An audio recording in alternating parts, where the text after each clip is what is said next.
अस्सलाम वालेकुम एवरीवन, कैसे हैं आप सब लोग। आई होप आप सब लोग खैरियत से होंगे, ठीक ठाक होंगे। मैं पढ़ रहा हूँ नावल सरकश की एक और न्यू एपिसोड। मुझे ऊपर लाने वाले ने अब ज़रा बेहतर तौर पर मुझे सहारा दिया हुआ था। मलगजे अंधेरे में मुझे अंदाज़ा हो गया था कि वह शफ़ी शाह ही था। मैं खुद भी कोशिश कर रहा था कि ऐसा आप पर शफ़ी शाह का सहारा लेकर तैरता रहूँ। इस दौरान इंजन की गड़गड़ाहट करीब आने लगी। फिर एक बड़ा सा हयोला हमारे करीब आ गया। वो हमारा ट्रॉलर था, लेकिन इसकी बत्तियाँ बुझी हुई थीं। किसी ने रस्सी की सीढ़ी और एक फादल रस्सी नीचे फेंकी। शफ़ी शाह ने रस्सी का फंदा मेरे सीने के गिर्द बाजुओं के नीचे फंसा दिया। एक और शख्स ट्रॉलर से उतर आया। इन दोनों ने सहारा देकर मुझे ट्रॉलर पर चढ़ाया। ट्रॉलर की साख्त आम मोटर बोट से कुछ मुख्तलिफ होती है। मैं सिर्फ चंद लम्हे इसके साइड बोर्ड पर चित लेटा रहा और गहरी गहरी सांसें लेता रहा। शफ़ी शाह इस दौरान मेरे हाथ पाँव सहलाता रहा और नीची आवाज़ में पूछता रहा, सर आप ठीक तो हैं? सर आप ठीक तो हैं? वो खुद भी हाँप रहा था और इसके बालों से पानी मुझ पर टपक रहा था। मैं खामोश चिट लेटा आसमान को तकता रहा, जिस पर कहीं कहीं कोई तारा झिलमिला रहा था। शायद ये उम्मीद के तारे थे, वो जो कुछ देर पहले मेरी नज़र से ओझल हो गए थे। दुनिया को दोबारा देखना कितना भला लग रहा था। मेरी आंखों में तशक्कुर के आंसू आ गए। ज़िंदगी की कदर तो मुझे पहले भी थी। कदम कदम पर मैंने यही महसूस किया था कि ज़िंदगी कुदरत का एक अनमोल अतिया थी। लेकिन जिस वक्त इंसान मौत को छूकर वापस आता है या मौत इंसान को छूकर पलट जाती है, तब ज़िंदगी की कदर और कीमत ज़्यादा वाज़ेह हो जाती है। अगर शफ़ी शाह कुछ देर और मुझे तलाश करने में नाकाम रहता तो शायद तारीख समंदर की तह में मेरी ज़िंदगी की शाम हो जाती। सर आप ठीक तो हैं? शफ़ी शाह ने एक बार फिर एक मुशफ़िक़ माँ की तरह आहिस्तगी से मुझे हिलाते जुलाते पूछा। हाँ, मैं बिल्कुल ठीक हूँ, मैंने एक अज़म नौ के साथ जवाब दिया। और इस लम्हे मैंने वाकई ख़ुद को बहुत बेहतर महसूस किया। लंबी लंबी सांसों के साथ ताज़ा हुआ, गोया ज़िंदगी की पैगंबर बन मेरे फेफड़ों में दाखिल हो रही थी और मेरे रगों पे में तवानाई की लहरें दौड़ा रही थी। मैं जिस सब्र आज़मा मरहले से गुजरा था, शायद इसका मुझे यह फ़ायदा भी हुआ था कि मेरे जिस्म से काफ़ी तेज़ी से दवा के असरात ख़त्म हो। इस दौरान मैंने महसूस किया कि ट्रॉलर की रफ्तार बढ़ गई थी। मैं शफ़ी शाह का सहारा लेकर उठ बैठा। वो ज़ेरे लब कुछ बड़बड़ा रहा था। मैंने ज़रा तवज्जो से सुना तो पता चला कि वह नहायत खुश व खुजू से खुदा का शुक्र अदा कर रहा था। हम कहाँ जा रहे हैं शफ़ी शाह? मैंने तारीकी में नज़र डालते हुए पूछा। सर हम प्रिंसेस के ताक़ुब में जा रहे हैं, लेकिन हम आपको ढूंढने में लग गए थे, इसलिए इससे बहुत पीछे रह गए हैं। मुझे उम्मीद नहीं है कि हम इसे पकड़ सकेंगे। ट्रॉलर वैसे भी तेज़ रफ्तारी में इस किस्म की मोटर बोट्स का मुकाबला नहीं कर सकता। शफ़ी शाह ने जवाब दिया। कोस्ट गार्ड का एक जहाज़ भी तो आता दिखाई दिया था ना, इसका क्या बना? मैंने नकाहत ज़्यादा लहजे में पूछा। मैं गलत सिमत में देख रहा था। शफ़ी शाह ने आहिस्तगी से मुझे दूसरी तरफ घुमाया। इधर बहुत दूर कुछ रोशनियाँ झिलमिलाती दिखाई दे रही थी। वो कोस्ट गार्ड का जहाज़ है, शफ़ी शाह बोला। वो भी प्रिंसेस का ताक़ुब करने की कोशिश कर रहा है, लेकिन मुझे यकीन है वो भी रफ्तार में इस ताकतवर, फैंसी और हल्की फुल्की मोटर बोट का मुकाबला नहीं कर सकता।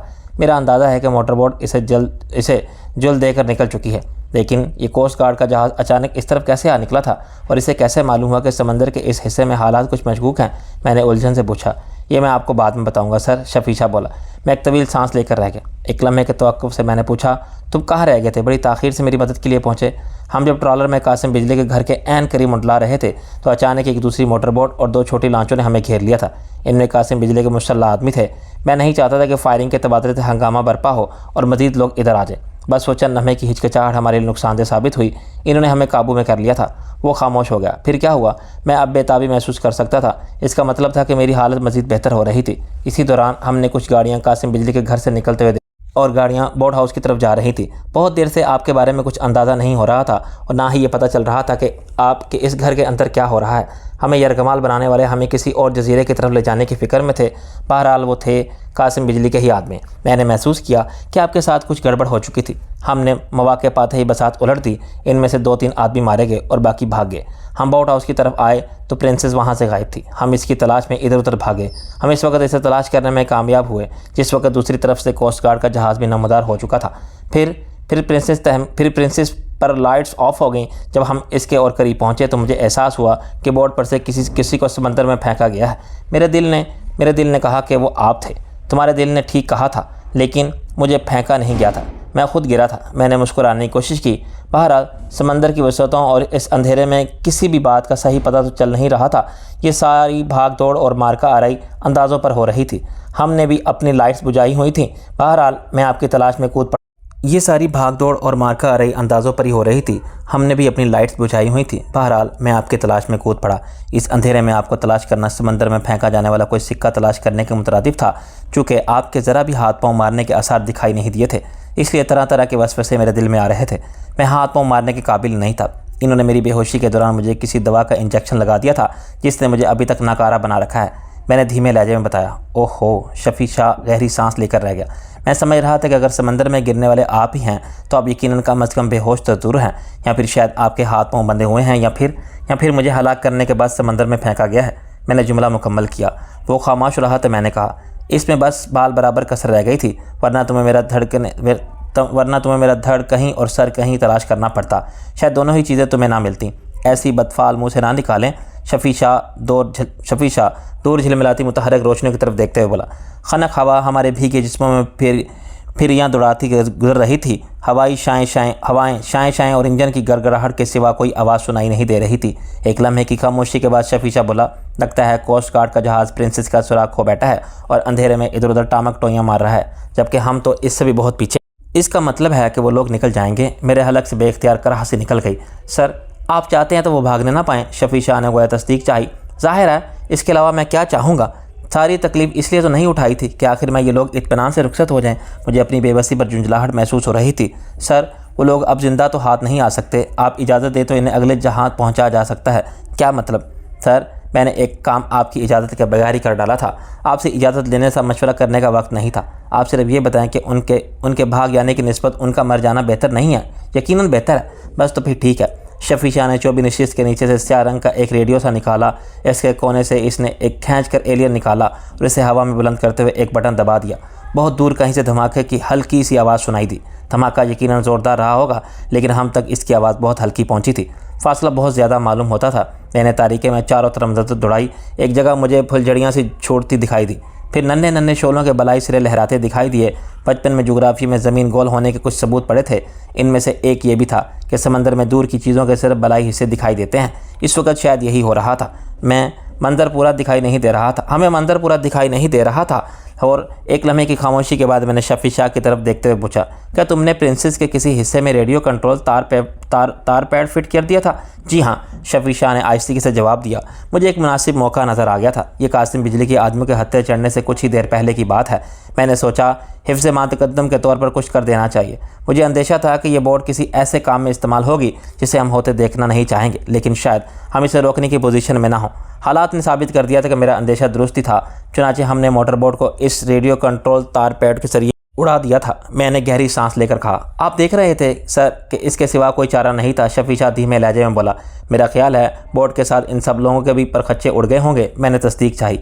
जी हाँ, ज़्यादा इम्कान तो यही है, शफ़ी शाह ने जवाब दिया। यहाँ कुछ टेक्निकल इस्तिलाहें इस्तेमाल करने के बाद वो बोला, ये तार पैड उस दर्जे के एक बहरी जहाज़ के परखच्चे उड़ा देने के लिए काफ़ी था। तार पैडो आमतौर पर सिर्फ बहरी जहाज़ों के पेंदे में सुराख करने के लिए इस्तेमाल होते हैं, लेकिन ये बहुत मुख्तलिफ़ किस्म का तार पैडो था। तुम लोग अब मुझसे बाला काम करने लगे हो, बागी होते जा रहे हो। मैंने ठंडी सांस लेकर कहा, कुछ दहशतगर्द भी मालूम होने लगे हो। शफ़ी शाह ने हल्का सा कहका लगाया, सर, इन लोगों से दूसरे तरीक़ों से कहाँ निपटा जा सकता है? फिर इसने संजीदगी से पूछा, सर, आप नाराज़ तो नहीं है ना? तुम नाराज़गी की बात कर रहे हो शफ़ी शाह? मैंने आप भर कर कहा, मुझे तो अफसोस हो रहा है कि ये नेक काम मैं अपने हाथ से क्यों नहीं कर सका। ये तो हमारे गैर मुल्की दुश्मन थे। खुद हमारे अपने बहुत से हम वतन ऐसे हैं जिनके बारे में मेरा दिल चाहता है कि इन्हें किसी बहुत बड़े बहरी जहाज़ में भरकर समंदर में कहीं बहुत दूर ले जाकर इस जहाज़ को इस तरह किसी बहुत ताकतवर डायनामाइट से उड़ा दूं और ऊपर से एहतियातन किसी ऐसी दवा का स्प्रे भी कर दूं जिससे इनके जरासीम दोबारा हमारे मुल्क तक ना पहुँच सके। लेकिन क्या करूँ, हज़ारों ख्वाहिशें ऐसी कि हर ख्वाहिश पे दम निकले। तुमने जो कुछ किया अच्छा किया। किसी हद तक तो किस्सा पाक हुआ। दूर झिलमिलाती रोशनी मुझे अंदाज़ा हुआ कि कोस्ट गार्ड का जहाज़ अब तक प्रिंसेस के ताक़ुब में गलत सिमत में सफ़र कर रहा था। अब जहाज़ पर मौजूद लोगों ने शायद बेहतर तौर पर धमाका सुन लिया था और बोट के परखच्चे उड़ने के मंजर भी देख लिया था, क्योंकि वो हमारी निस्बत फिर भी इसी मकाम से ज़्यादा करीब थे। अब जहाज़ का रुख इसी तरफ हो गया था जहाँ पानी की सतह पर कुछ शोले रक्सा दिखाई दे रहे थे। ये पानी के सीने पर आग का रक्स था। हमारा ट्रॉलर भी हत्तर इम्कान तेज़ रफ्तारी से इस सिमत में रवां था। कहीं ये कोस्ट गार्ड का जहाज़ भी तुम्हारी ही वजह से तो नहीं आया है? मैंने अब ज़रा सीधा खड़ा होते हुए शफ़ी शाह को अंधेरे में घूरा। अब मैं अपने आप को इस काबिल महसूस कर रहा था कि अपनों पैरों पर खड़ा हो सकूं। नहीं सर, इस जहाज़ पर आपको कुछ ऐसे लोग मिलेंगे जिन्हें देखकर आप हैरान रह जाएं। मसलन, आहा, अब मुझे ज़ुबान खोलना ही पड़ेगी। शफ़ी शाह कराह कर बोला, आपसे बाला थोड़ा सा काम राहीला ने भी किया है सर। वो आज सुबह कराची पहुँच चुकी थी। ओहो, मैंने गोया तकलीफ़ के आलम में कहा, तुम सब अब बागी होते जा रहे हो, मैं इस सर्कल को तोड़ दूंगा, जिसके जो दिल में आए करते फिरना। शफी शाह मेरी मसनूई खफकी से मुतासिर होने के बजाय हल्की सी हंसी के साथ बोला, सर अपना झूठ मूठ का गुस्सा ज़रा बचा कर रखिए, अभी तो मैं आपको एक और सोने पर सुहागा किस्म की खबर सुनाने वाला हूँ। वो क्या? मैंने गोया सहम कर पूछा। इसके साथ नफीस साहब भी हैं, राहीला अकेली नहीं आई है। मरवा दिया यार तुम लोगों ने। मैं कराह कर दोबारा साइड बोर्ड पर बैठ गया, गोया मेरी टांगों से जान निकल गई हो। मैं सिर्फ एक्टिंग ही नहीं कर रहा था, हकीकत ये थी कि इस इत्तला से मुझे हैरत का झटका लगा था। शफीजा बात जारी रखते हुए बोला, कोस्ट गार्ड के जहाज़ पर कोस्ट गार्ड वालों के साथ दरअसल राहीला और नफीस साहब भी मौजूद हैं। मुमकिन है नफीस साहब के साथ इनके अपने भी कुछ आदमी मौजूद हों। राहीला को तुमने बुलवाया है? मैंने शफीजा को घूरा। नहीं सर, मुझे तो इसका मौका ही नहीं मिला, वो खुद आई हैं। इसे तो मालूम ही था कि आप इस जजीरे पर कासिम बिजली के यहाँ आ रहे हैं, और वो ये बात नफीस साहब को बताए बगैर नहीं रह सकी। मैंने मसनूई तासुब से कहा, हालांकि मैं अपनी दानस में नफीस साहब से छुपकर और बहाना बनाकर यहाँ आया था। ऐसा मालूम होता है राहीला अब कोई बात इन हज़रत को बताए बगैर रह नहीं सकती। चलें, कोई हर्ज नहीं सर, इनसे हमें कोई मदद ही मिलती है, हमारी ताकत ही बढ़ती है। शफी शाह ने खुशदिली से गोया मुझे समझाने की कोशिश की, नफीस साहब के पास कुछ ज़्यादा ही पावर है प्यारे, हम जैसे छोटे मोटे लोगों को तो इनसे मदद लेना भी महंगा पड़ता है। हम लोग खामोशी से अपना काम कर गुजरने के आदी हैं, वो धूम धड़क्के से आते हैं। अब यही देख लो, कोस्ट गार्ड का जहाज़ लिए चले आ रहे हैं। शुक्र है पूरा बहरी बेड़ा लेकर नहीं आ गए, इनकी आमद से फ़ायदा तो हुआ है सर। शफी शाह मुझे कायल करने पर तुला हुआ था, इन्हीं की वजह से तो रेड डॉट वालों ने तसादुम मोल लिए बगैर उजलत और खामोशी से निकल जाने का फ़ैसला किया, वरना जिस तरह मुझे मौका पर पहुंचने में ताख़ीर हो गई थी, अगर वो भी ना नमूदार होते तो रेड डॉट वाले तो आपकी तिक्का बोटी कर देते। लेकिन अब भी रेड डॉट वालों का सफाया तुम्हारी ही कोशिशों और पेशबंदी से हुआ। अगर तुमने प्रिंसेस के साथ महज एहतियातन तार पैडो फिट ना किया होता तो हम सब इनकी तलाश में टामक टोया मारते रहते और वो साफ निकल जाते। मैंने कहा, चलें, इस तरह काम हो जाता है, कुछ फ़ायदा हमें नफीस साहब की तरफ से पहुंच जाता है, कुछ काम हम खुद कर लेते हैं। अब तो मुझे हौसला होने लगा है कि हमारा ये छोटा सा दोस्तों और खैर ख्वाहों का ग्रुप दिस सर्कल बहुत बड़े बड़े काम सर इंजाम दे सकता है। शफी शाह बोला, लगता है तुम लोगों की वजह से मुझे भी नफीस साहब को बर्दाश्त करना पड़ेगा। मेरे साथियों में इनकी लॉबी मजबूत होती जा रही थी। मैंने गमनाक लहजे में कहा। शफी शाह हल्की सी हंसी के साथ, सर ये तो हमारी खुशकिस्मती है कि इन जैसे आदमी के साथ हमारे ऐसे ताल्लुकात हो गए हैं कि वो हर मरहले पर खुद हमारे शाना बशाना खड़े होने के लिए चले आते हैं, वरना इनके तो महज एक टेलीफोन पर न जाने क्या से क्या हो जाता है, और इनकी सिर्फ एक नज़र करम के लिए न जाने कैसे कैसे लोग क्या क्या जतन करते हैं। मुझे मालूम है, मुझे इनका जुग्राफिया मत बताओ। किसी ज़माने में मैं इनके साथ बहुत मगज़मारी की थी, जब तक वो हम पर मेहरबान हुए तब तक हमारा मलीदा बन गया। मैंने उठने की कोशिश करते हुए कहा। शफी शाह मुझे सहारा देते हुए बोला, अब आप कैसा महसूस कर रहे हैं? कई माह का बीमार, मैंने जवाब दिया, लेकिन फिर भी पहले से बहुत बेहतर हूँ। जब मैं प्रिंसेस पर था इस वक्त तो यही महसूस हो रहा था जैसे मेरा इंतकाल पुरमलाल हो चुका है, लेकिन किसी नामालूम वजह से तहत जहन किसी हद तक काम किया जा रहा था।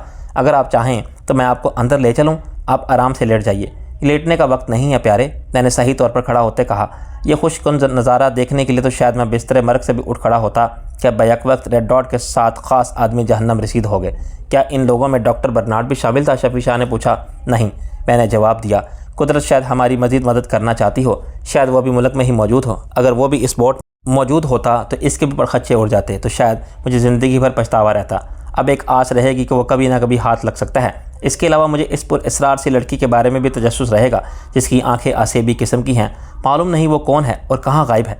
रेड डॉट के जिन लोगों के बारे में हमें इल्म था, इनमें से अब सिर्फ ये दो ही बाकी रह गए हैं जो अभी हमारे हत्थे नहीं चढ़े, और ये दोनों भी अपने इंजाम को पहुँच जाएँ तो शायद हम ये कह सकें कि रेड डॉट का कला कमा हो गया है। डॉक्टर बर्नार्ड को इंजाम तक पहुँचाने से पहले इससे राहीला का चेहरा भी ठीक कराना होगा।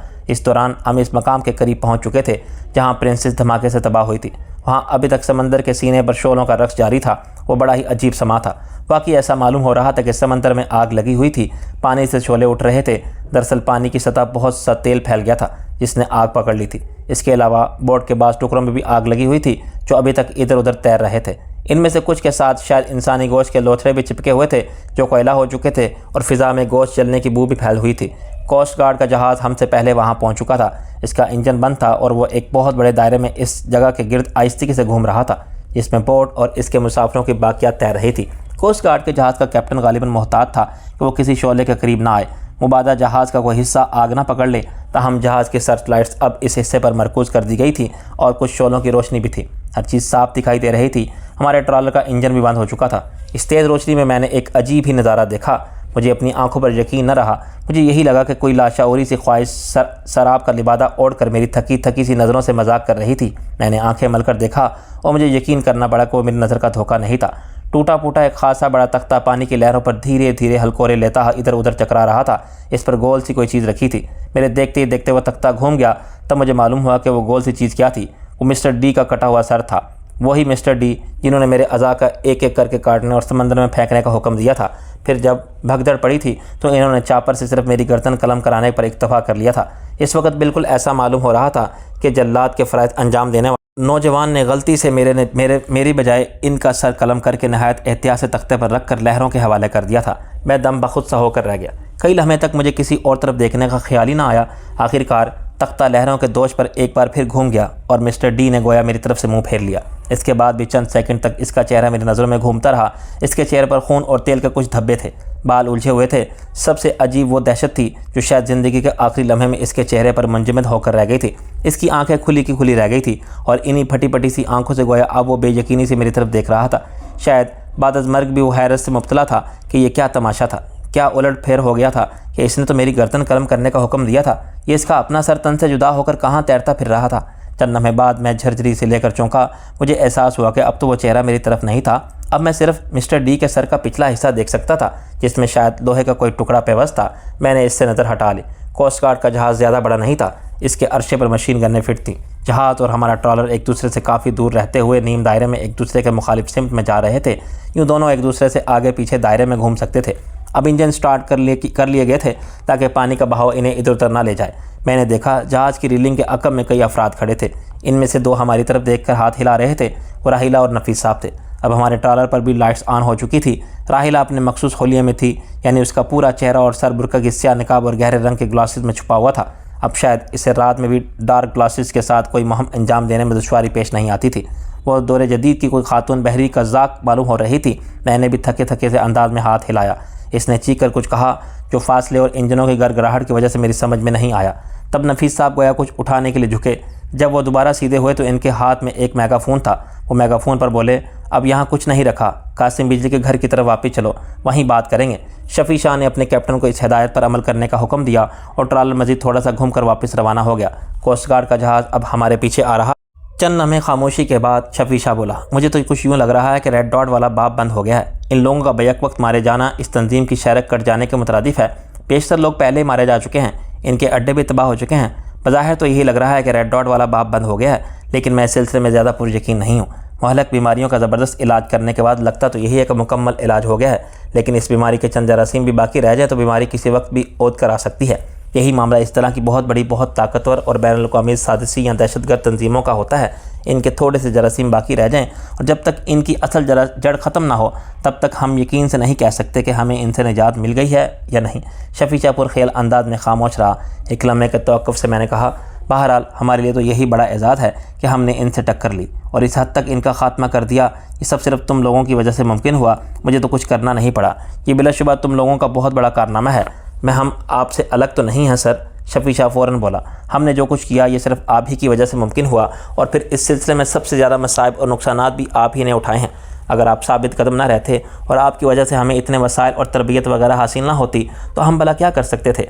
मुझे खुशी है कि मेरे गिर्द तुम जैसे लोगों का हल्का बन गया है। रेड डॉट दर हकीकत तुम्हारी तमाम तरक्की याफ्ता मुल्क का परवर वो फितना है। सुपर पावर्स हमारे ख़िलाफ़ जो दूसरी साजिशें, बदमाशियाँ, धौंस धांधली और इक़्तिसादी जकड़बंदियाँ करती रहती है वो तो अपनी जगह है, लेकिन ये इन्होंने हम जैसी कौमों को तबाह करने का अलग एक खुफिया जाल बिछाया हुआ था जिससे बज़ाहिर वह तमाम ममालिक से लाताल्लुक़ नज़र आते रहे कि मगर दर पर्दा रेड डॉट को इनकी हर तरह की मदद हासिल रहेगी। इन्होंने शायद सोचा भी नहीं था कि इस पसमानदा कौम में हम जैसे चंद सर फिरे इनके लिए दर्द सर बन जाएंगे।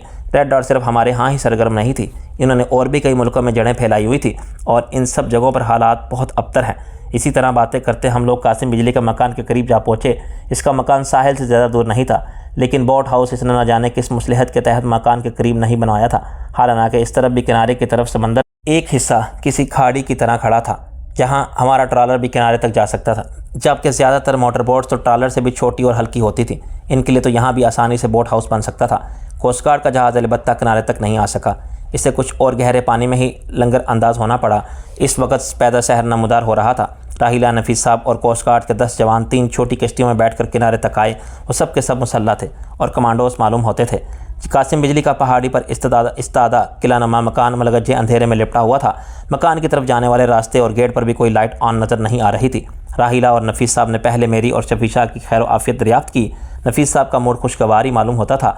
वो मुस्कुराते हुए बोले, तुम तो मुझे गोली देखकर आ गए थे, लेकिन राहिला ने मुझे हालात से आगाह करना बेहतर समझा। ये लोग अब मुझसे ज़्यादा आपके साथी होते जा रहे हैं। मैंने गमज़दा लहजे में कहा, लगता है ये लोग भी कोई ग्रेड, पेंशन, ग्रेजुएटी या TADA और दीगर मरात वगैरह हासिल करने की फ़िक्र में हैं। अपना बुढ़ापा संवार रहे हैं। पहले जवानी तो संवर जाए, बुढ़ापा तो बात की बात है। राहिला गोया दांत पीस कर नीची आवाज़ में बोली, जवानी तो तुम्हारी अपनी ज़िद की वजह से ख़राब हो रही है, वरना मैं तो जवानी संवारने की उम्दा तजावीज़ पेश कर चुका हूँ। इससे पहले कि राहिला कोई दंदान शिकन जवाब देती, नफीस साहब हाथ उठाते हुए बोले, बहुत अच्छा मौका निकाला है तुम दोनों ने इस किस्म की बकवास करने का। फिर वो मुझसे मुखातिब हुए। मैंने पूछा था, अब तुम्हारी हालत कैसी है?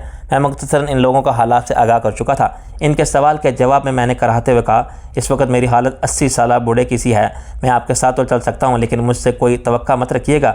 मैं मक्खी भी नहीं मार सकता, हालांकि सारी उम्र मक्खियाँ ही मार रही हैं। राहिला ने नुकमा दिया, मगर ये एक अजीब उल खलकत मक्खी मेरे हाथ से बच गई। मैंने राहिला की तरफ इशारा किया। नफीस साहब ने हैरत से एक नज़र मेरी तरफ राहिला की तरफ देखा और बेयकीनी से बोले, तुम लोगों का ऐसे मौका पर भी मजाक सूझता है? ये मजाक नहीं है सर, मैंने कराह कर कहा। ये जालिम ज़िंदगी नहायत संजीदा हकीकतें हैं। खैर आप बताइए, आप क्या चाहते हैं? इस वक्त हमें सबसे पहले तो कासिम बिजली को गिरफ़्तार करना है। रेड डॉट से इसका करीबी ताल्लुक़ साबित हो गया है। इस शख्स पर हाथ डालना बहुत ज़रूरी है। नफीस साहब ने जवाब दिया, तो फिर चलिए हाथ डालिए। मैंने आगे बढ़ने का इशारा करते हुए कहा, ख्याल रखिएगा हाथ पर काट ना ले। अभी हम 10-12 कदम ही चले कि खामोश फ़िज़ा में अचानक गोलियों का तड़तड़ाहट गूंज उठी। हम सब बैक वक्त सीने के बल गिर पड़े। वहाँ कुछ छोटे बड़े टेले मौजूद थे। ज़मीन भी काफ़ी नाहमवार थी। हर एक ने खिसक कर ज़रा आड़ में होने की कोशिश की। जल्दी हमें अंदाज़ा हो गया कि चंद गज़ आगे मौजूद दरख्तों के झंड से बरस मारा गया था, लेकिन हमें निशाना नहीं बनाया गया था। हवाई फायरिंग की गई थी। फ़िलहाल फायरिंग का मकसद हमें खबरदार करना या फिर हमारी पेशकदमी रोकना था। फ़िज़ा में गोया अभी तक गोलियों की गूंज बाकी थी।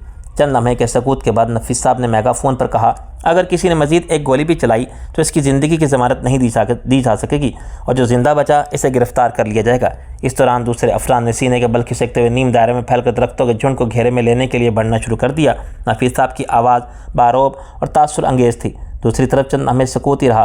फिर किसी ने खुरदरी करख्त और बुलंद आवाज़ में पूछा, तुम लोग कौन हो और किस लिए आए हो? नफीस साहब ने अपना तारफ़ तो नहीं कराया, लेकिन ये बता दिया कि हम लोग खुफिया एजेंसियों और कोस्ट गार्ड के आदमी हैं। दूसरी तरफ एक बार फिर चंद लम्हे के लिए सकूत छा गया। फिर पूछा गया, तुमने ये नहीं बताया कि तुम किस लिए आए हो? हमें कासिम बिजली से मिलना है। नफीस साहब ने जवाब दिया, सिर्फ मिलना है या इसे गिरफ़्तार करना है? आवाज़ बुलंद जर्रा जारी रही। इसका फ़ैसला इससे मुलाकात के बाद ही किया जाएगा। नफीस साहब ने डिप्लोमेटिक जवाब दिया। चलने में बाद रख्तों के झुंड से 4 अफराद निकल आए। इन्होंने अपनी गन्ने कंधों पर लटकाई हुई थी। हम लोग भी मोहतात अंदाज में उठ खड़े हुए और इन्हें तकरीबन घेरे में ले लिया। वो चारों मकामी थे। चारों घनी दाढ़ी मूँछों वाले थे। ढीली डाली शलवार कमीज़ों में थे। सरों पर बड़ी बड़ी पगड़ियाँ थीं। इनमें से एक ज़रा पढ़ा लिखा मालूम होता। वो आगे बढ़ते हुए नफीस साहब से मुखातिब हुआ, कासिम बिजली घर पर नहीं है, इसके बावजूद मैं इसके घर जाना चाहता हूँ। नफीस साहब ने बारोब लहजे में कहा। इन्होंने एक दूसरे से की तरफ देखा, कंधे अचकाए और खामोशी से घूमकर हमारे आगे आगे चल दिए। इनकी रहनुमाई में हम पहाड़ी से रास्ते पर चढ़कर अजीमुशान मकान के बुलंदवाला गेट तक पहुँचे, जिसके अक़ब में तारीकी छाई हुई थी। रोशनी सिर्फ इतनी ही थी जितनी उफ़क़ से नमूदार हो रही थी। मकान में जब कोई बत्ती भी रोशन नहीं थी। कोस्ट गार्ड के आदमी किसी हदायत पर ही मकान के चारों कोनों पर पोजीशन संभालने के लिए चल दिए थे। कॉल बेल का बटन दबाया गया। कॉल बेल गेट के अक़ब में वहीं छोटे से गेट हाउस में बजी। चंद लम्हे बाद बगली गेट का दरवाज़ा छोटा सा चौकोर हिस्सा खुला और इसमें से एक खूनखार सा चेहरा नमूदार हुआ। क्या है? इसने दरस्त लहजे में पूछा। इसलिए मुझे यूँ महसूस हुआ जैसे मेरे साथ आने वाले मुल्क की नहायत ऊंची अथॉरिटीज़ के नहायत बाइख्तियार नुमाइंदे बल्कि पेशावर भिखारी थे, और हम किसी बहुत बड़े स्मगलर के नहीं, किसी बादशाह सलामत के महल सरा के दरवाजे पर आन पहुँचे थे।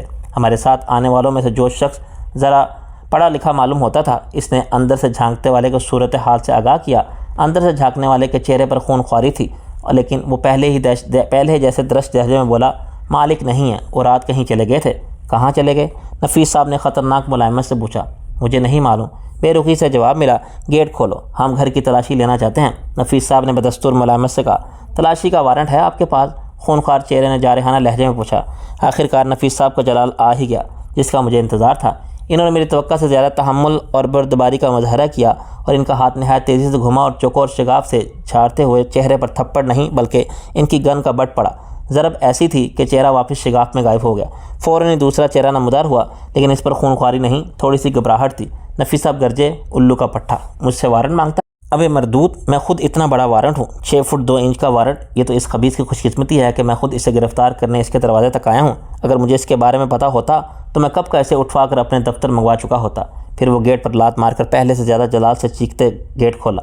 हमारी रहनुमाई करने वालों का लीडर चीख चीख कर अंदर वालों को सूरत हाल समझाने की कोशिश कर रहा था। कोस्ट गार्ड वगैरह के आदमी गन्ने संभाले अलर्ट खड़े थे। शफी शाह और राहीला भी गन्ने संभाले गोया किसी भी सूरत हाल का सामना करने के लिए तैयार थे।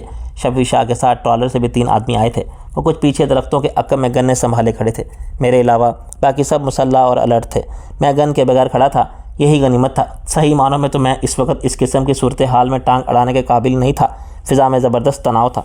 मैं महसूस कर रहा था कि मकान के बुलंद हिस्सों से शायद कुछ आंखें हमारी जानिब निगरां थीं और शायद कोने खुदरों से कुछ गन्ने भी झांक रही थी। हम इन्हें देख नहीं सकते थे, लेकिन ये एहसास शायद सबको था कि किसी भी लम्हे कुछ भी हो सकता है। हम गोया बारूद के ढेर पर खड़े थे, ताहम खैरियत ही रही। चंद लम्हे की रदो कदह के बाद गेट खोल दिया गया। लाइट्स ऑन हो गई। सब लोग मकान में घुस आए।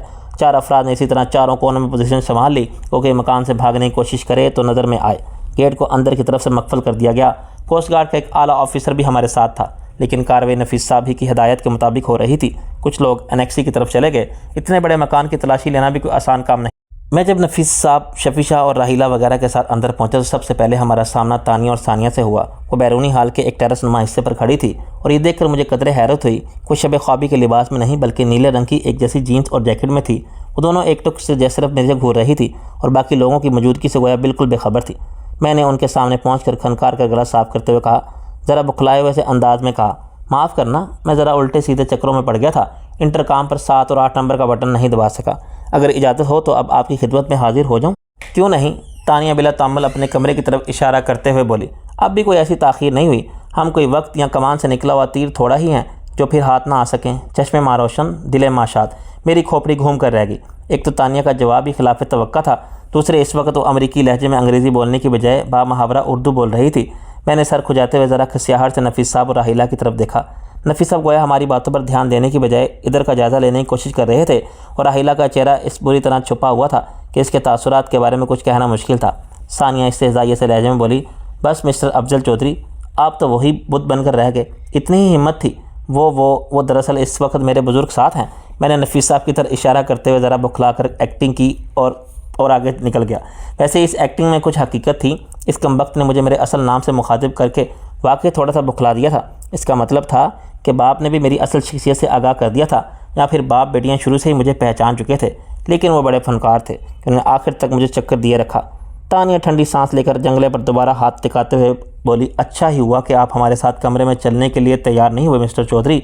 आप आमादा भी होते तो शायद किसी गलती की वजह से होते। हम आपको इस ख्याल से नहीं बुला रहे थे जिस ख्याल से पहले दावत दी थी। अब तो हम आपको इसलिए ले जाना चाहते थे कि आपका कीमा बनाकर अपने कुत्तों को खिला सकें।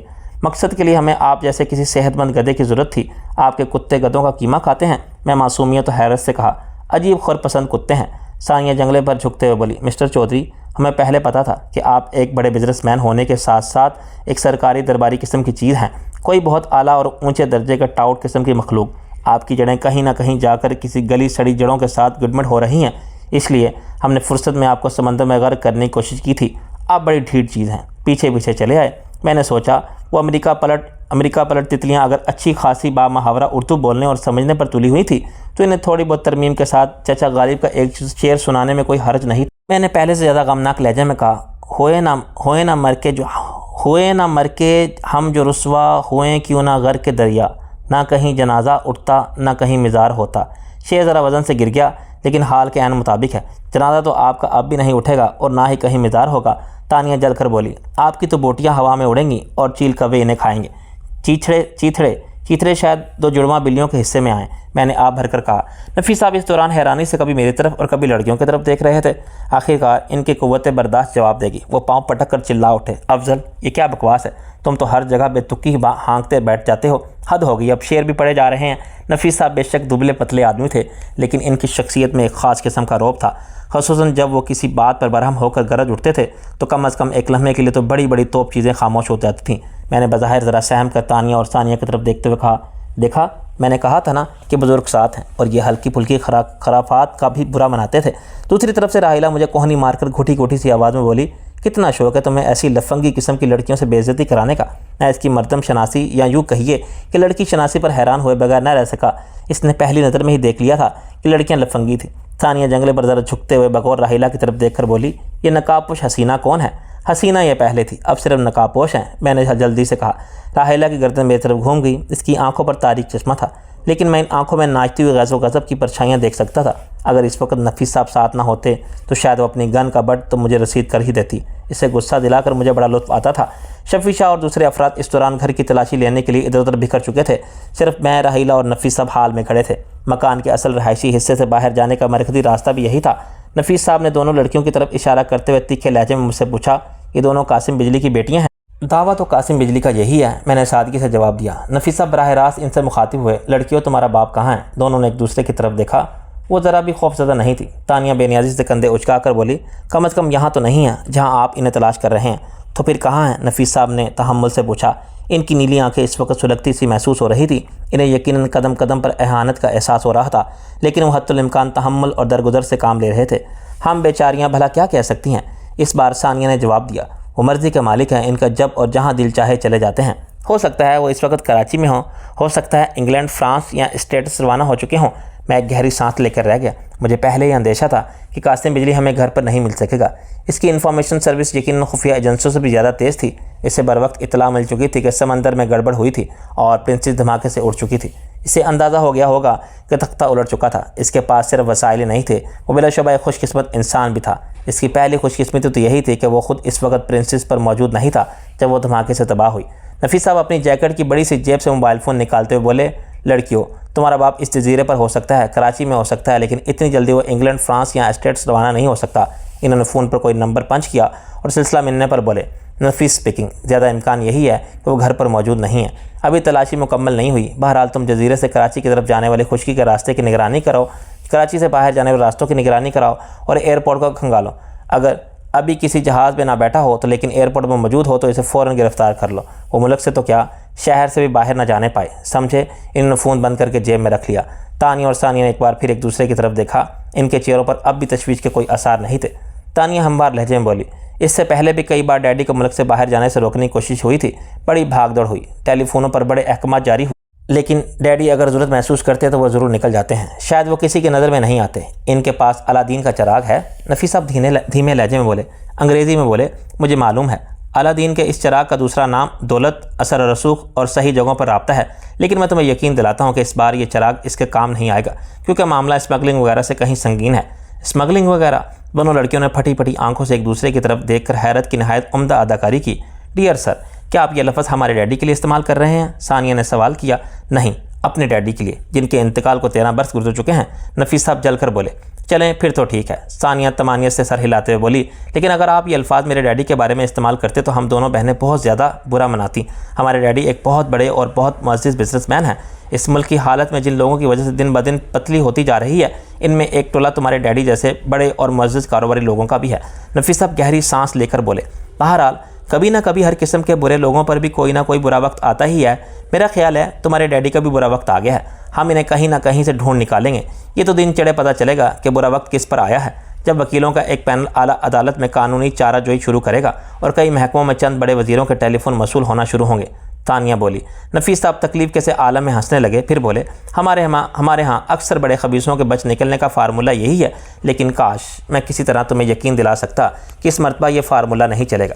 देखा जाएगा। तानिया ने बेपरवाही से कंधे उचकाए।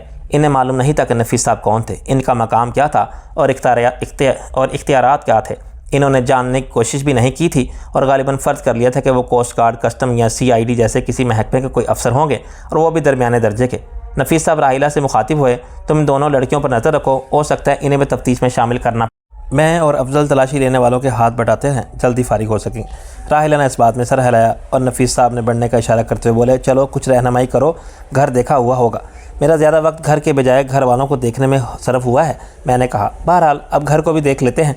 हमने राहिला और दोनों लड़कियों को वहीं छोड़ा और आगे चले गए। हम तलाशी लेने वालों के साथ जा मिले। जिन कमरों में मैं जा चुका था इन्हें भी हमने दोबारा देख डाला, एक एक बात इसमें मौजूद टब तक को खंगाला, बेड्स के नीचे झांका, कुछ अलमारियों में हाथ मारे, सर्वेंट क्वार्टर्स को चेक किया। इस दौरान हर लाइन को हाजिर किया जा चुका था। इसी दौरान एनेक्सी की भी मुकम्मल तलाशी हो गई थी। आखिरकार सब लोग मुँह लटकाए वापस आ गए। इसमें तहखाना भी मौजूद था, इसे भी अच्छी तरह खंगाल लिया गया था। कासिम बिजली का कहीं नामो निशान नहीं था। बदबख्त निकल ही गया। आखिरकार नफीस साहब को तस्लीम करना पड़ा। खामख्वाही यहाँ धावा बोला गया। मैंने तासुब से कहा, अगर डॉक्टर बर्नार्ड कुछ ताख़ीर से यहाँ पहुँचना था तो अब वो नहीं पहुँचे।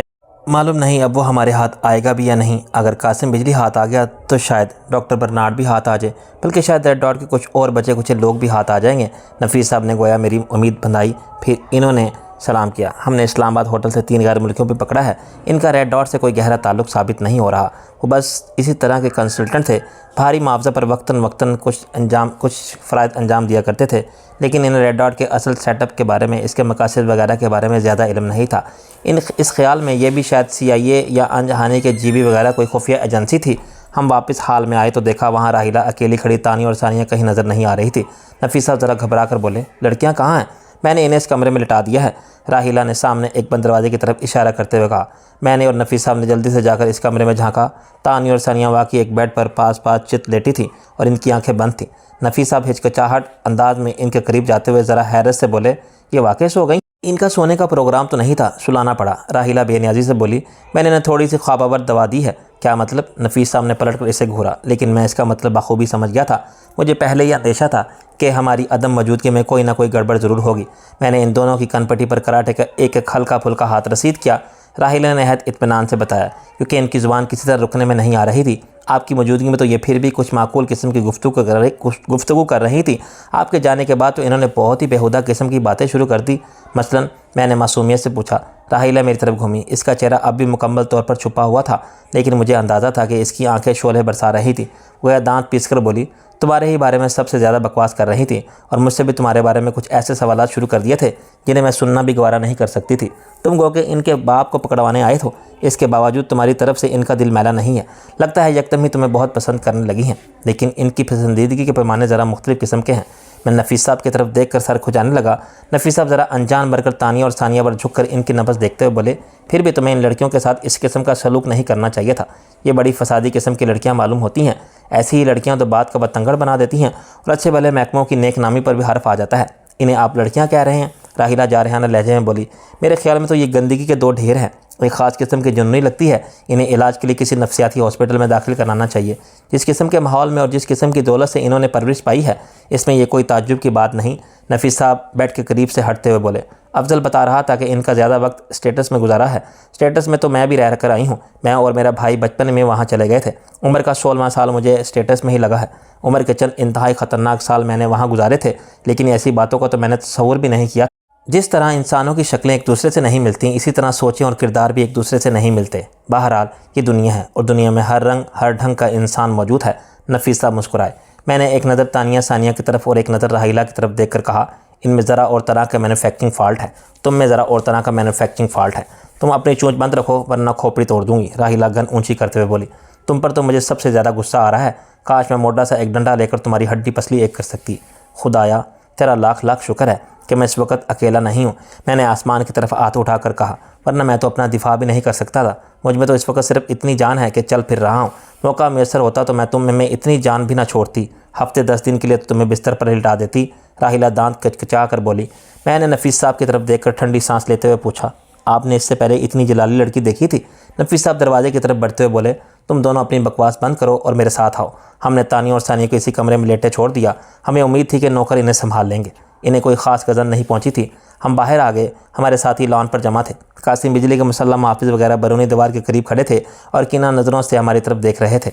नफीस साहब आगे बढ़कर इनसे मुखातिब हुए, लगता यही कासिम बिजली कम अज़ कम यहाँ से तो फ़रार हो गया है, लेकिन कोस्ट गार्ड के आदमी बहरहाल इस मकान की निगरानी करेंगे। दिन में किसी वक्त मेरे महकमे के आदमी आकर इनकी जगह ले लेंगे।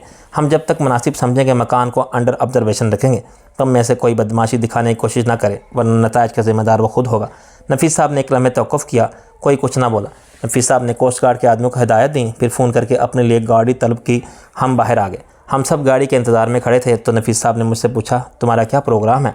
मैं अब तक जितनी बकवास करता रहा हूँ और चहकने की कोशिश करता रहा, इससे आप किसी गलत फहमी में मुब्तला ना हों। मैंने कदर संजीदगी से कहा, मेरी हालत इस वक्त तबाह है। मैं बड़ी शिद्दत से आराम की और एक अदर डॉक्टर की ज़रूरत महसूस कर रहा हूँ। मुझे और शफीशा को मेरे होटल पहुँचा दीजिए। मैं जी भर के आराम करूँगा। 1-2 दिन तक तो मैं कुछ सोचना भी नहीं चाहता। बिल्कुल ठीक है, तुम्हें ऐसा ही करना चाहिए। नफीस साहब ने सर हिलाया। 1-2 दिन तक तो मैं खुद भी कराची में हूँ, लेकिन मैं तुम्हारे होटल में नहीं ठहरूँगा, कहीं और ठहरूँगा। कासिम बिजली का मामला कुछ दूसरे लोगों के सपुर्द करके मैं इस्लामाबाद वापस चला जाऊँगा। बहरहाल मेरा तुमसे रब्ता कायम रहेगा। फिर वो राहिला की तरफ मतवज्जा हुए, तुम्हारा क्या प्रोग्राम है? वो ठंडी सांस लेकर बोली, मैं अभी अफजल के होटल में ही ठहर जाती हूँ।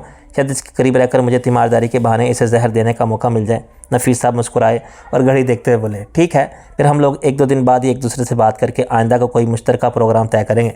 कुछ देर बाद एक जीप हमें लेने आ पहुंची और हम खुशकी के रास्ते कराची पहुंचे। ये रास्ता ज़्यादा तवील था। जिस वक्त नफीस साहब ने मुझे राहिला को और शफीशा को मेरे होटल के सामने उतारा, इस वक्त धूप चढ़ चुकी थी। राहिला और शफीशा ने सहारा देकर मुझे मेरे स्वीट में पहुंचाया। मैं अब तक गोया सिर्फ कुव्वत इरादी के सारे खुद को घसीटते फिर रहा था। पुरतैश कमरे में इंतहाई आरामदेह बेड पर लेटते ही जैसे गियर में चलता हुआ इंजन यकदम न्यूट्रल हो गया। मैंने अपने आप को बिल्कुल बेदम महसूस किया। चंद मिनट में एक डॉक्टर आन पहुंचा, जिसने मेरा चेकअप वगैरह करने के बाद एक ट्रिप में न जाने कौन कौन से इंजेक्शन मिलाकर ड्रिप मुझे लगा दी। शायद इसमें किसी ख्वाब आवर दवा इंजेक्शन में मिला था शायद इसमें किसी ख्वाब आवर दवा का इंजेक्शन भी शामिल था। कुछ देर बाद ही मुझे नींद आ गई। मेरी आंख खुली तो मैं खुद को बहुत बेहतर और ताज़ा महसूस कर रहा था। मेरे जहन पर गनूदगी का खुमार ज़रूर बाकी था, लेकिन इसमें एक मखसूस सी खुशगवारी शामिल थी। वो जो एक बोझलपन की धुंध सी छाई हुई थी वो हट गई थी, लेकिन ड्रिप मुझे बदस्तूर लगी हुई थी। इसका स्टैंड करीब ही खड़ा था। राहिला मेरे बेड के करीब ही एक सोफे पर बैठी कोई रिसाला पढ़ रही थी। वो अब नकाबपोश हसीना वाले होलिये में नहीं थी और अपने आधे स्याह आधे सफ़ेद चेहरे के बावजूद नहायत ताज़ादम खिली खिली और पुरकशिश नज़र आ रही थी। कमरे में एक दिलफरेब महक फैली हुई थी, जो शायद इसी के वजूद से फूट रही थी। बल्कि गिलास वाली खिड़की से वो पर्दा हटा हुआ था और वो किन नील गोंस की रोशनी फैली हुई थी। मैं चंद लम्हे राहिला की तरफ देखता रहा और आंखें बंद करता रहा। इसने मुझे बेदार होते देख लिया था, लेकिन फौरी तौर पर नहीं बोली और रिसाले की तरफ वरक पलटती रही। जब मैं मुसलसल घूरता रहा तो आखिर इसे रिसाला बंद करना ही पड़ा। इसे ज़ोर से पटकते हुए बोली, ये उल्लुओं की तरह क्या देखे जा रहे हो? मैं तुम्हें नहीं, ड्रिप को देख रहा हूँ।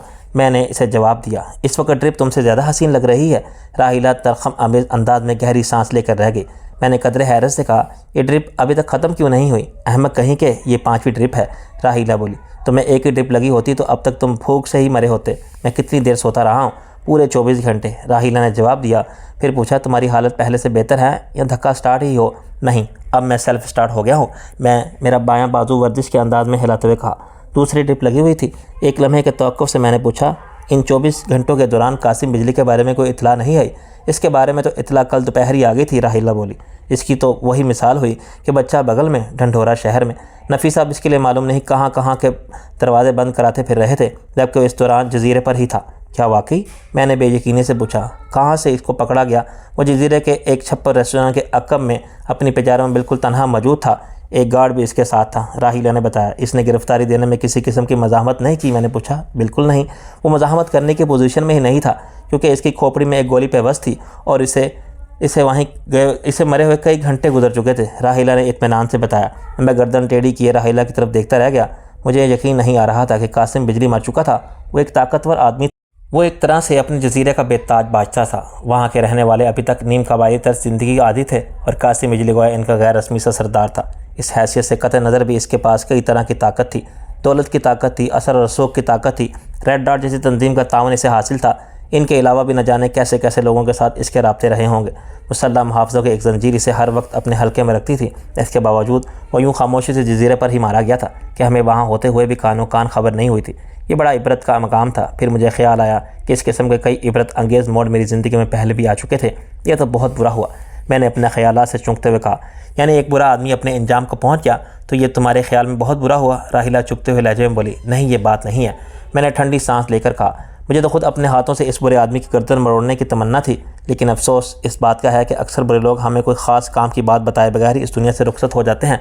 क्या पूछना था तुम्हें इससे? राहिला इस्तेज़ाइया लहजे में बोली। यही कि चांद पर कद्दुओं की काश हो सकती है या नहीं। नेज़ ये कि टम्बकटू में आजकल टमाटरों का क्या भाव चल रहा है? मैंने कहा। लगे बेपर की हाँकने। राहिला ने आंखें निकाली। ज़ाहिर है अहमकाना सवालात के जवाबात भी अहमकाना ही हो सकते हैं। बेवकूफ़ लड़की, क्या तुम्हें अंदाज़ा नहीं है कि कासिम बिजली कितना अहम आदमी था और इससे क्या कुछ मालूम होने की तवक्का रखी जा सकती थी? मैंने ज़रा जल कर कहा। मैंने तो किसी भी वाक़े से, किसी भी फ़र्ज से, किसी भी किस्म की तवक्कुआत रखनी छोड़ दी है। वो कंधे उचका कर इत्मीनान से बोली। इसलिए मुझे किसी भी किस्म के नताज पर कोई ख़ास मायूसी नहीं होती। इंसान को बस अपना काम करते रहना चाहिए, किसी न किसी ज़ाविये से सोचते रहना चाहिए, किसी न किसी रास्ते पर सफ़र जारी रखना चाहिए। एक रास्ते पर रुकावट आ गई तो दूसरे रास्ते पर चल दिए। उम्मीद की एक किरण मालूम हुई तो दूसरी किरण की तलाश में नज़र दौड़ाने लगे। एक दरवाज़ा बंद हुआ तो दूसरी की तलाश शुरू कर दी। अपनी खोपड़ी टूट गई तो किसी दूसरी खोपड़ी से काम चलाना शुरू कर दिया। मैंने कुछ और जलकर कहा, माशाअल्लाह क्या खूबसूरत फ़लसफ़ा हयात है। राहिला माय डियर, अगर तुम्हारा यही हाल रहा तो बहुत जल्द तुम अहमकों की सरदार के ओहदे पर फायज हो जाओगी। नहीं, मेरा तुम्हें इस ओहदे से हटाने का कोई इरादा नहीं। वो मुस्कुराते हुए बोली, तुम्हारे इरशादात आलिया बातों की हद तक तो अच्छे हैं, पर इस पर अमल ज़रा मुश्किल होता है। ये कोई कामयाब फ़लसफ़ा हयात नहीं है। मैंने कहा, मैं तो कहती हूँ फ़लसफ़ा हयात को भी गोली मारो। एक फ़लसफ़ा हयात नाकाम हो तो इंसान को फ़ौरन दूसरा फ़लसफ़ा हयात इख्तियार कर लेना चाहिए। बदस्तूर मुस्कुराते हुए बोली, ये तुम आज कैसी बातें कर रही हो। मैंने हैरत से इसकी तरफ देखा। मुझे तो तुमसे खौफ आने लगा है, बातों से कुछ और लगता है जैसे तुम सियासतदान हो गई हो। चलो खैर, यही गनीमत है कि तुम्हें किसी से खौफ तो आया। वो हंसते हुए बोली, पागलों से तो इंसान को खौफज़दा ही रहना चाहिए, क्या पता कि किस वक्त वो क्या कर गुजरे। मैंने कहा, खैर ये बेकार बातें छोड़ो और बताओ, डॉक्टर अगर कहीं आसपास दस्तयाब है तो उसे बुलाकर मुझे इस दर्द से निजात दिलाओ। मैं यूँ मरीज़ों की तरह लेटना नहीं चाहता। तो फिर तुम किस तरह लेटना चाहते हो? राहिला ने हैरत से पूछा। तुम इस वक्त मरीज़ ही हो, मुझे ख्वामखा एहसास कमतरी में मुबतला करने की कोशिश मत करो। मैंने गोया बुरा मनाते हुए कहा, मैं मरीज़ वगैरह नहीं हूँ। ये ड्रिप हटवाओ, मैं तुम्हें अभी छलांगे लगाता दिखाई देता हूँ। वो तो खैर मुझे यकीन है कि तुम छलांगे लगा कर दिखा सकते हो। इसके लिए तो शायद ड्रिप हटवाना भी ज़रूरी नहीं। मुझे अंदेशा है कि तुम ड्रिप समेत ही छलांग लगाना शुरू कर दो। आखिर एक बनमानस से और तवक्का भी क्या रखी जा सकती है। वो गहरी संजीदगी से बोली, अब अगर तुमने बकवास बंद न की तो मैं ड्रिप स्टैंड पर से खींच कर तुम्हारे सर पर दे मारूंगा। मैंने इसे घूरा। तुम्हारे हक़ में बेहतर यही है कि डॉक्टर को बुलवा लो। क्या तुम वाकई मत ड्रिप लगवाना नहीं चाहते? राहिला ने संजीदगी से पूछा। भाई मुझे ड्रिप की क्या ज़रूरत है? मुझे खुद को भला चंगा महसूस कर रहा हूँ, और फिर इस ड्रिप से मेरा बनेगा क्या भी? इसे उतार कर एक तरफ फेंको और मेरे लिए तगड़ा सा नाश्ता मंगवाओ। मैंने कसमसाते हुए कहा। वो डॉक्टर को बुलाने की बजाय खुद ही उठकर मेरी कलाई से टेप उतारने लगी ताकि सुई नस से निकाल सके। क्या तुम खुद ड्रिप हटाओगी? मैंने परेशानी का इजहार करने की कोशिश की। डॉक्टर को नहीं बुलाओगी? तुम तो यूँ परेशान हो रहे हो जैसे ये कोई मेजर ऑपरेशन है। इसने मुझे घूरा। ये कौन सा मुश्किल काम है? इसने सुई मेरी नस से खींच कर स्ट्रिक्ट का फाहा रखते हुए मेरा बाजू मोड़ दिया। इसने ख्वाम खा कराहते हुए कहा, क्या मालूम था कि मुझे तिब्बी मामलात में भी तुम्हारे सामने तख्ता मश्क बनना पड़ेगा। तुम्हारी इतला के लिए अर्ज़ है कि तुम्हें ड्रिप लगाई भी मैंने ही है। वो एक ट्रे की तरफ इशारा करते हुए बोले, डॉक्टर साहब तमाम दवाएं वगैरह यहाँ छोड़ गए थे। इन्होंने मुझे फ़ोन पर हदायत दे दी थी कि ये आखिरी ड्रिप मैंने ही लगाई थी। मैंने इससे पहले भी ज़िंदगी में कई बार कई लोगों को ड्रिप लगाई है। ओ खुदाया, मेरे हाल पर रहम करना। मैंने छत की तरफ देखकर दोनों हाथ जोड़ दिए और कराहते हुए उठ बैठा। अच्छा हुआ मैंने जल्दी ये ड्रिप उतरवा दी, मालूम नहीं तुमने इसमें क्या मिला दिया हो। मेरी ऐसी किस्मत कहाँ कि मुझे इसमें कुछ मिलाने का मौका मिलता। वो ठंडी सांस लेकर बोली, डॉक्टर साहब अगर दवाओं के साथ थोड़ा सा पोटाशियम साइनाइड भी छोड़ जाते तो ज़रूर ड्रिप में मिला देती। तुमसे यही उम्मीद है। मैंने ठंडी सांस लेकर कहा, हुए तुम दोस्त जिसके दुश्मन इसका आसमां क्यों हो। बहरहाल ए दुश्मन जहाँ दुश्मनी अपनी जगह, कम अज़ कम नाश्ते का आर्डर तो दे दो। मैं तुम्हारी नौकर नहीं हूँ। अब उठ बैठे हो तो खुद ही आर्डर दे दो। वो बेनियाजी से कुर्सी पर बैठकर दोबारा रसाला देखने लगी। हाँ भाई, तुमने तो मुझे ड्रिप लगाई और उतारी है। तुम तो अब क्वालिफाइड डॉक्टर हो गई हो। तुम भला इस किस्म के मामूली काम क्यों करने लगी? मैंने गमज़दा अंदाज में सर हिलाते हुए कहा और ख़ुद ही होम सर्विस को फ़ोन करके नाश्ते का आर्डर दे दिया। नाश्ते के इंतज़ार के दौरान मैंने एक टिक राहिला को घूरना शुरू कर दिया। वो बड़ी बेनियाज बनकर बज़ाहिर रसाले के मुताले में मसरूफ़ नज़र आने की कोशिश कर रही थी, लेकिन जल्द ही इसे इसकी तवज्जो हटानी पड़ी। इसको तंग करने का बेहतरीन तरीका शायद यही है कि इसे एक टिक घूरना शुरू कर दो। आखिरकार वो सर उठाते हुए बोली, आखिर क्या तकलीफ़ है तुम्हें? किसी नाराज़ नस्ली के उल्लू की तरह क्यों घूरे जा रहे हो? मैं तुमसे ज़रूरी बातें करना चाहता हूँ। तुम रसाला लेकर बैठ गई हो। ये ऐसे फजूल फैशन मैगज़ीन पढ़ने का वक्त है। इसके अलावा मैं ये भी पूछना चाहूँगा कि ये मेरा कमरा है या लाइब्रेरी? मैंने इसे डांटने की कोशिश की। ओहो, इसकी आंखें बुरी तरह फैल गई। बॉस बनने की कोशिश कर रहे हो? लाहौला वाला। मैंने माथे पर हाथ मारा। बॉस बनने का शौक़ किस कम वक्त को है? मैं तो कुछ और बनने की कोशिश कर रहा था, लेकिन खैर छोड़ो। तुम एक कोड़ मगज़ लड़की हो, तुम्हारी समझ में ये बातें कहाँ आएंगी? अब इसके मुझे घूरने की बारी थी, लेकिन मैंने इसकी परवाह किए बगैर संजीदगी से कहा, मैं तुमसे एक बात पूछना चाहता था। तुम्हारे ख्याल में कासिम बिजली को किसने कत्ल किया होगा? काश ये नेक काम मैंने किया होता। वो ठंडी सांस लेकर बोली। दूसरे ही लम्हे इसने आंखें निकाली। ये सवाल तुम्हें मुझसे करना चाहिए था। तुमसे इस किस्म का सवाल करना किसी ने खिलाफ ज़ाब्ता करार दे दिया है क्या? वो निचला होंठ दांतों में दबाए खामोशी से मुझे घूरती रही। तो मैंने कंधे उचकाते हुए कहा, नाराज़ क्यों होती हो? मैंने जाकर ये सवाल बाथरूम की टूटी से तो पूछ लेता हूँ, शायद वो बेहतर जवाब दे सके। यकीनन इसने तायद में सर हिलाया, लेकिन सवाल करने से पहले 2 मरतबा ज़ोर ज़ोर से टूंटी पर सर मारना, बल्कि हो सके तो 3-4 मरतबा मारना। जितनी ज़्यादा मरतबा सर टूंटी से टकराओगे इतना ही बेहतर जवाब मिलेगा। फिर वो कदर संजीदगी से बोली, अहमक इंसान, मैं 1 घंटे से भी कम वक्त इस जजीरे पर रही हूँ। मुझे इस जजीरे के बारे और कासिम बिजली के इर्द गिर्द पाए जाने वाले लोगों के बारे में कतन कोई मालूमात नहीं है। मैं भला कैसे कोई अंदाज़ा ज़ाहिर कर सकती हूँ कि इसे किसने कत्ल किया होगा। तुम सही कह रही हो, मैंने इस बात में सर हिलाया। इस सवाल का तुमसे बेहतर जवाब तो बाथरूम की टूटी दे सकती है। फिर मैंने ज़रा आंखें निकाली। उल्लू की दुम, मैं तो इसलिए पूछ रहा था कि शायद मेरी बेहोशी के दौरान कोई नई बात सामने आई हो। नफीस साहब खुफिया इदारों के कुछ लोगों को वहाँ छोड़ कर आए थे। शायद इनकी तरफ से कोई रिपोर्ट आई हो जिसकी रोशनी में कोई अंदाज़ा कायम किया जा सकता हो। इसने ठंडी सांस ली। हमारे खुफिया इदारे इतनी जल्दी कोई काम की बात मालूम करने के काबिल होते तो फिर बात ही क्या थी। फिर हमारी ये दुर्गत थोड़ा ही बनती जो अब बन रही है। ये भी तुम सही कह रही हो। मुझे इसकी तायद में सर हिलाना पड़ा। फिर मुझे कासिम बिजली की बेटियों का ख्याल आया और मैंने ज़रा चौंकते हुए कहा, तानिया और सानिया का तो बहुत बुरा हाल होगा बाप की मौत की खबर सुनकर। बहुत फ़िक्र है तुम्हें इन दोनों की। इसने तिरछी नज़रों से मेरी तरफ देखा। मुझे तो तुम्हारी बहुत फ़िक्र है, बल्कि सबसे ज़्यादा फ़िक्र है। इससे पहले कि वो कोई सख्त जवाब देती, मैंने जल्दी से कहा, आखिर इंसानियत भी कोई चीज़ है। बाप ख्वाह कैसा ही था और लड़कियाँ भी ख्वाह कैसी ही थी, लेकिन इन्हें बाप की इस तरह अचानक मौत से धचका तो ज़बरदस्त लगा होगा। शायद। इसने बेपरवाही से कंधे उचकाए। मुझे इस सिलसिले में सही तौर पर तो कुछ मालूम नहीं। वैसे मेरा ख्याल है कि वो जज्बाती धचके वगैरह महसूस करने वाली चीज़ें नहीं हैं, या यूँ कहना चाहिए कि इनकी जज्बातियत कुछ और तरह की होती होगी। इस दौरान नाश्ता आ गया। राहिला ने अपने लिए सिर्फ काफ़ी तैयार की। वो नाश्ता कर चुकी थी। नाश्ते के दौरान मैंने इससे पूछा, नफीस साहब से रब्ता किया? कई बार। इसने जवाब दिया, वो क्या कर रहे हैं ये तो खुदा ही बेहतर जानता है। वो ठंडी सांस लेकर बोली, वैसे वो आज रात इस्लामाबाद रवाना होना चाहते हैं। यहाँ इन्होंने कुछ दूसरे लोगों की ड्यूटियाँ लगाई हैं जो रेड डॉट के ख़ास आदमियों और कासिम बिजली की मौत के बाद पैदा होने वाले हालात पर नज़र रखेंगे और बचे कुछ लोगों की तलाश का काम जारी रखेंगे। ओह, मैं करा कर रह गया। तुम्हारा क्या प्रोग्राम है? तुम नफीस साहब के साथ इस्लामाबाद जाओगे? वो तो यही चाहते हैं, राहिला बोली, लेकिन मेरा इनके साथ जाना बहुत ज़रूरी भी नहीं। मैं इस सिलसिले में मशवरा करने के लिए तुम्हारे होश में आने का इंतज़ार कर रही थी। मुझे मालूम होता तो मैं अभी मज़ीद हफ्ता 10 दिन बेहोश रहता। मैं वो हाथ उठाते हुए तेज़ी से बोली, बस बस, अब इस तरह उतरने की कोशिश मत करना। बड़ी मुश्किल से संजीदगी से बात शुरू हुई है, तो अब ज़रा संजीदगी से ही बता दो मुझे क्या करना चाहिए। अब तुम मुझसे मशवरा करने लगी हो? मैंने ज़रा हैरत से कहा, मेरा तो ख्याल था कि अब तुमने नफीस साहब के मशवरों के बगैर कोई कदम उठाना छोड़ दिया है और कोई बात तुम नफीस साहब को बताए बगैर नहीं रह सकती। मैं तुम्हें बताकर आया कि मैं कासिम बिजली के जजीरे पर जा रहा हूँ, तो मैं नफीस साहब को साथ ले आई, मेरे पीछे पीछे चली आई। इस बात पर तो तुम्हें खुदा का शुक्र अदा करना चाहिए। ना शुक्र इंसान, तुम उल्टा शिकवा कर रहे हो। वो गुस्सीले लहजे में बोली, अगर बर वक्त ना पहुँचे तो रेड डॉट वाले तुम्हारी तिक्का बोटी करके मछलियों का डिनर बनाकर खिला चुके होते। तुम्हारे पहुँचने से पहले मेरी जान बचने में कौन सी मदद मिली थी? मैंने आंखें निकाली।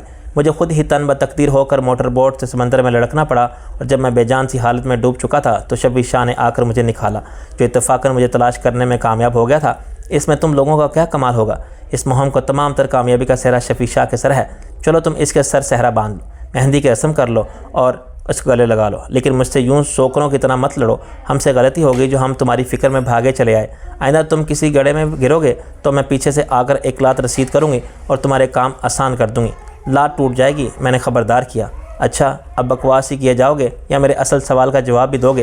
क्या मैं नफीस साहब के साथ चली जाऊँ? मुझसे पूछने की क्या ज़रूरत है? मैंने बज़ाहिर जले हुए अंदाज में कहा। अब तुम्हें नफीस साहब मिल गए हैं, अब तो तुम काम इन्हीं से पूछकर इन्हीं की मर्ज़ी के मुताबिक किया करो।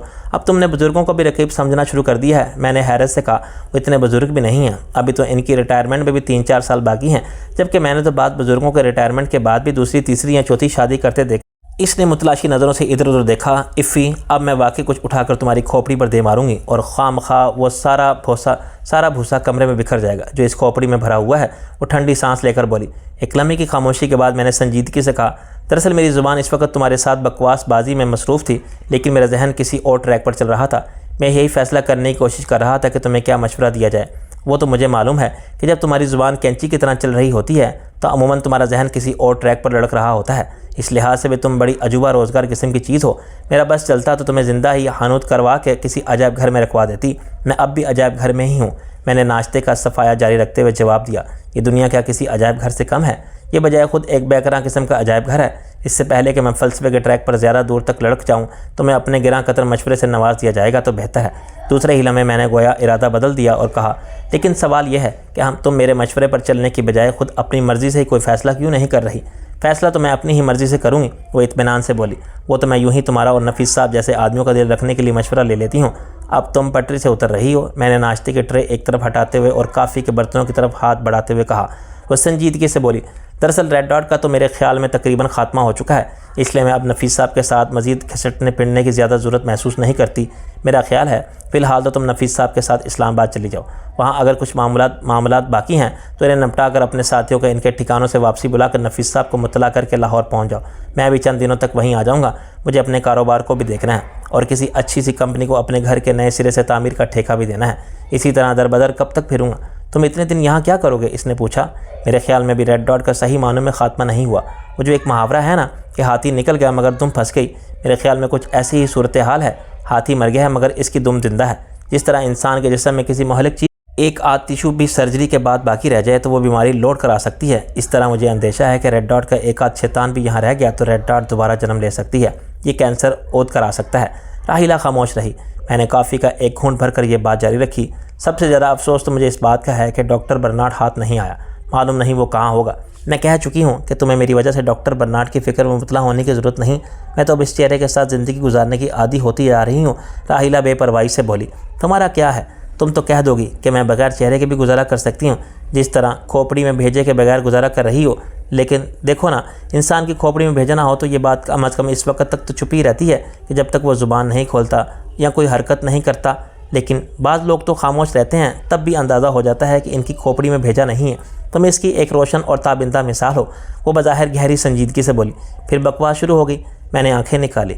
इसकी इब्तदा तुम करते हो। इसने भी जवाबन आंखें निकाली। अच्छा, सीज़ फायर, मैंने हाथ उठाए हुए कहा। मैं ये कह रहा था कि डॉक्टर बर्नार्ड के अलावा भी मुझे एक शख्स की फ़िक्र है। वो कौन? वही असेबी आंखों वाली लड़की जिसकी कंप्यूटराइज तस्वीर तुम लोगों के पास मौजूद है। मैंने जवाब दिया। लड़की की फ़िक्र तो तुम्हें हमेशा से ही लाहक हो जाती है, चाहे वो असेबी आंखों वाली सी ही क्यों ना हो। राहिला मुँह बनाकर बोली। देखो, ट्रैक से हटने की कोशिश मत करो। मैंने ख़बरदार किया। इस पर मेरी दिलचस्पी की वजह सिर्फ ये है कि वो भी रेड डॉट में ख़ासी अहमियत के मालिक मालूम होती है। इसी भी तलाश करना ज़रूरी है। मुमकिन है ये दोनों शख्सियत अब मुल्क में मौजूद ना हों। रेड डॉट के काफ़ी लोग फ़रार भी तो हुए हैं, बल्कि चंद ऐसी हमारी अपनी मुल्की शख्सियात भी गायब हुई हैं जो मुख्तलिफ सरकारी ओहदों पर फाइज थी, मगर रेड डॉट की आला कार बनी हुई थी। राहिला बोली। बहरहाल मैं इन्हें तलाश करने की एक कोशिश और करना चाहता हूँ। कराची में इनके पाए जाने का ज़्यादा इम्कान है। मैं अभी कुछ दिन और यहाँ रहूँगा। कासिम बिजली के जजीरे का भी एक चक्कर और लगाऊंगा। इस बहाने इन लड़कियों की दिलजोई भी हो जाएगी। राहिला ने रुकमा दिया। मैंने काफ़ी के मग के ऊपर से इसे घूरते हुए कहा। मेरा ख्याल था कि तुम रकाबत में मुब्तला नहीं होती। मैं रकाबत के नहीं, शराफत के नुक्ता नज़र से बात कर रही हूँ। शुरफा बुरे वक्त में एक दूसरे की मदद करते हैं, दिलजोई करते हैं। तुम्हें ज़रूर इन शरीफ लड़कियों के मुअज़्ज़िज़ बाप के नागहानी कत्ल पर इनकी दिलजोई करनी चाहिए। वो बज़ाहिर बेपरवाही से बोली। तुम्हें मालूम होना चाहिए कि इस किस्म की लड़कियों में अगर मैं दिलचस्पी लेता हूँ तो वो दिलचस्पी बिल्कुल आर्जी नोयत की होती है। मैंने गोया सफाई पेश की। मुझे क्यों बता रहे हो? मेरी तरफ से तो खा तुम इनके इंतकाल के बाद भी इनकी ज़ात में दिलचस्पी लेते रहना, इनका मिजाज तैयार करवा के खुद मजावर बनकर बैठ जाना, मुझे कोई एतराज़ नहीं होगा। वो कंधे उचका कर बोली। वाह वाह। मैंने काफ़ी का मग रख कर ताली बजाई।